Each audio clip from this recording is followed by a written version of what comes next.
BBC বাংলার অধিবেশন প্রবাহতে আপনাদের স্বাগত। আজ আপনাদের সাথে লন্ডন স্টুডিও থেকে আছি মানসী বড়ুয়া, আর ঢাকায় আমার সাথে থাকছেন আকবর হোসেন।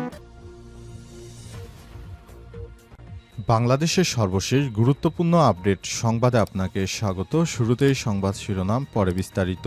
প্রথমে জানাবো আমাদের হাতে থাকা সর্বশেষ গুরুত্বপূর্ণ সবথেকে তাজা আপডেট সংবাদ। ধানমন্ডিতে দরজা ভেঙে মিলল বিএনপি নেতার মরদেহ। চুয়াডাঙ্গা জেলা বিএনপির সাংগঠনিক সম্পাদক মির্জা ফরিদুল ইসলাম শিপলু মারা গেছেন আজ রাতে কোনো এক সময় ঢাকার ধানমন্ডিতে ছোট ভাইয়ের বাসায় তিনি মারা যান। এই ঘটনায় পুরো এলাকায় স্তব্ধ হয়ে গেছে, কারণ তিনি অত্যন্ত জনপ্রিয় একজন বিএনপির নেতা ছিলেন। এরপর জানাবো নির্বাচনের দিন গণভোট চায় বিএনপি এবং এনসিপি, কিন্তু জামাত চায় আগে। জুলাই সনদ বাস্তবায়নে আইনি ভিত্তি দিতে নির্বাচনের দিন গণভোটের আয়োজনের কথা জানিয়েছে বিএনপি এবং শিক্ষার্থীদের নতুন রাজনৈতিক দল এনসিপি। তবে জামাত জানিয়েছে একদিনে এতগুলো ভোট দিতে গেলে মানুষ কনফিউশনে পড়বে। জুলাই সনদের আইনি ভিত্তি দেওয়ার জন্য এই কমিশন এর পক্ষ থেকে নির্বাচনের আগেই গণভোটের আয়োজন করা উচিত বলে মনে করছে বাংলাদেশ জামাত ইসলাম। এদিকে আবার গণ অভ্যুত্থান হলে ৫ থেকে ৭টা হেলিকপ্টার লাগবে বললেন মঞ্জু। জুলাই সনদ বাস্তবায়নে রাজনৈতিক দলগুলোকে ঐক্যমতে আসার আহ্বান জানিয়ে আমার বাংলাদেশ পার্টি এবি পার্টির চেয়ারম্যান মুজিবুর রহমান মঞ্জু বলেছেন, যদি আপনারা আবার সাংবিধানিক বিতর্ক তুলে জুলাই সনদ বাস্তবায়নকে বিলম্বিত করেন তাহলে আরেকটা গণ অভ্যুত্থান অনিবার্য হয়ে পড়বে। তখন ৫-৭টা হেলিকপ্টার লাগবে, কারণ নতুন গণ অভ্যুত্থানে কাউকেই ছাড় দেওয়া হবে না। জানাবো যারা পে স্কেল কাঠামোর বাইরে রয়েছে। জুডিশিয়াল সার্ভিসেস পে কমিশন সভায় অধস্তন আদালতে সহায়ক কর্মকর্তা কর্মচারীদের দাবি নিয়ে কোনো আলোচনা না হয় ক্ষোভ প্রকাশ করেছে বাংলাদেশ বিচার বিভাগীয় কর্মচারী অ্যাসোসিয়েশন। এবং সর্বশেষ জানাবো সিলেটে যানজট নিরসনে এনসিপির ২৭ দফা দাবি। দেশজুড়ে বিভিন্ন জেলা জুড়ে আবার নতুন করে যানজটের সৃষ্টি হচ্ছে।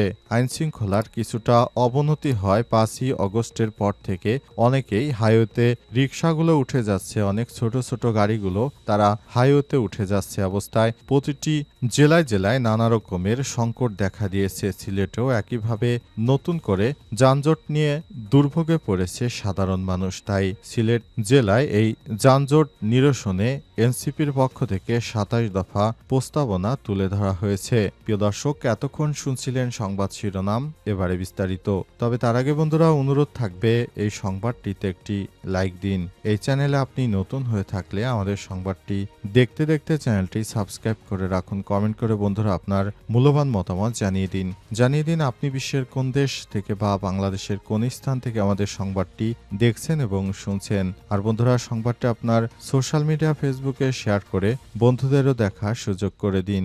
গাজা যুদ্ধে আপনি যদি নিরীহ ফিলিস্তিনিদের ভালোবেসে থাকেন কমেন্টে ইয়েস লিখে বিশ্ববাসীকে জানিয়ে দিন। এবারে বিস্তারিত।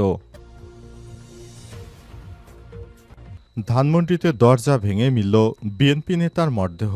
চুয়াডাঙ্গা জেলা বিএনপির সাংগঠনিক সম্পাদক ফরিদুল ইসলাম শিপলু ৫০ মারা গেছেন আজ রাতে কোনো এক সময় ঢাকার ধানমন্ডিতে ছোট ভাইয়ের বাসায় তিনি মারা যান।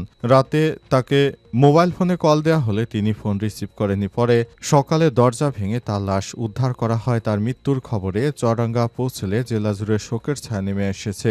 বিএনপি নেতা শিপলু ছিলেন চুয়াডাঙ্গা জেলা ছাত্র দলের সাবেক সভাপতি ও বর্তমান জেলা বিএনপি সাংগঠনিক সম্পাদক। তিনি চুয়াডাঙ্গা কোটপাড়া প্রাপ্ত মির্জা আব্দুল হক ও মির্জা আমেনা হকের বড় ছেলে। পারিবারিক সূত্র থেকে জানা গেছে তিনি বিএনপি রাজনীতির সঙ্গে যুক্ত ছিলেন। তবে হঠাৎ করে তিনি কি কারণে মারা গেলেন সে বিষয়টি রহস্যজনক হতে পারে। বিষয়ে অনেকেই দ্বিধাদ্বন্দ্বের মধ্যে পড়েছে।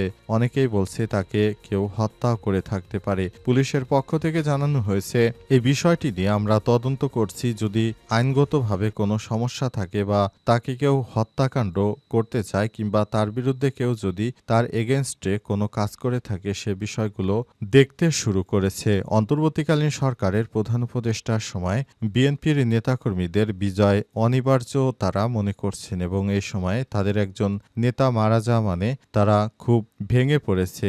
এ ব্যাপারে চুয়াডাঙ্গার নেতৃত্ববৃন্দরা বিভিন্ন বিষয় দেখভাল করার জন্য তারা ইতিমধ্যেই তদন্ত কমিটি গঠন করার জন্য আহ্বান জানিয়েছে। নির্বাচনের দিন গণভোট চায় বিএনপি, এনসিপি, জামাত চায় আগে।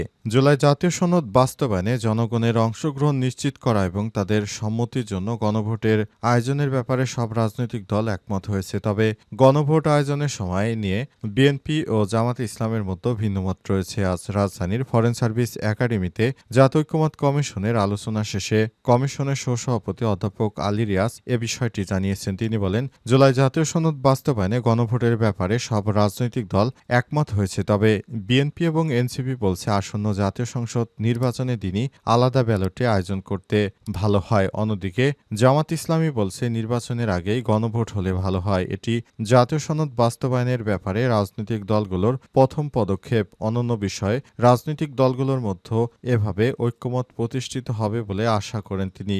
অধ্যাপক আলী রিয়াজ বলেন, কমিশন সনদ বাস্তবায়নে সরকারের কাছে এক প্রকার বা একাধিক সুপারিশ আগামী 10 অক্টোবরের মধ্যে দেবে। তার আগে আগামী 8 অক্টোবর রাজনৈতিক দলগুলোর সঙ্গে আবারও বৈঠক অনুষ্ঠিত হবে। আগামী বছরের ফেব্রুয়ারিতে নির্বাচনের মাধ্যমে যে আইনসভা গঠিত হবে এবং সে আইনসভা জুলাই জাতীয় সনদের ভিত্তিতে যেসব সংস্কার করবে তা যেন টেকসই হয় সে ব্যাপারে রাজনৈতিক দলগুলোর মধ্যে কার্যত ঐক্যমত রয়েছে বলে জানান কমিশনের সভাপতি।